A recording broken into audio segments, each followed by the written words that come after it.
Okay, so this is the bell ringer for Friday 11/20, solving the system by substitution. You have 2x plus 3y equals a negative 6, and then for the second equation you have negative 3x plus y equals a negative 2. So if I examine both of these equations, I notice in the second equation y has a coefficient of 1. So that's going to be the easiest one to solve for. So I'm going to solve the second equation for y, and that's what I'm going to substitute in. I need to move 3x to the other side, so add 3x. Those cancel. I get y is equal to 3x minus 2. Now, since I have an expression that's equal to y, I'm going to take that expression and substitute it into the other equation every time I see a y. So this becomes 2x plus 3 times the expression 3x minus 2 equals a negative 6.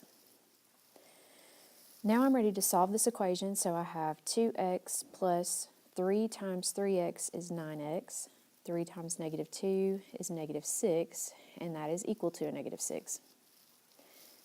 Combine like terms, 9 plus 2x is 11x.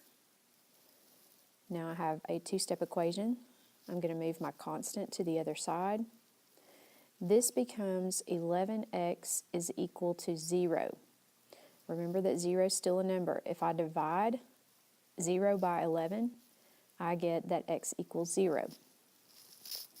Now I'm going to take that value, I have part of my solution, x equals 0, and I'm going to substitute it back in place in the first equation that I started working with. So this now becomes y is equal to 3 times 0 instead of x minus 2. So y is equal to 3 times 0 is 0, 0 minus 2 is negative 2. So my final solution for this system, x is equal to 0, y is equal to negative 2. Okay, so I already solved one equation and put it in slope-intercept form, and it's ready to graph. Y equals 3x minus 2, so negative 2 is my y-intercept, and 3 is my slope, which means I go up 3 over 1, and that should be a positive slope. Up 3 over 1, up 3 over 1, up 3 over 1. I could also go down 3 and to the left 1. So that's what the graph of that line looks like. Now, looking at this first equation on top, it is not in slope-intercept form, so I need to transform it in order to graph it. So this is 2x plus 3y equals a negative 6. If I'm solving for y, I've got to move my x term to the other side of the equation. Those cancel. That gives me 3y is equal to negative 2x minus 6, and now we divide by 3.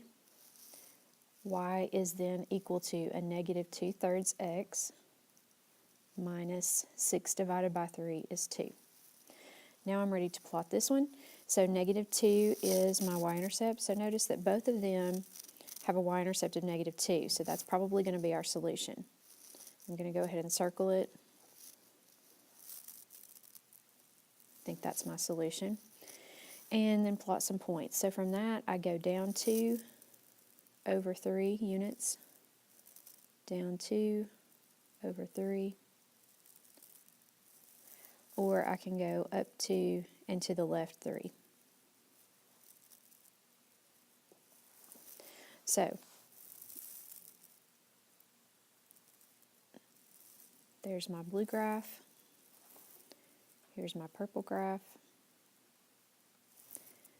They do intersect at that point, and that solution point is x is 0, we don't move right or left, and y is a negative 2, which matches what we got before.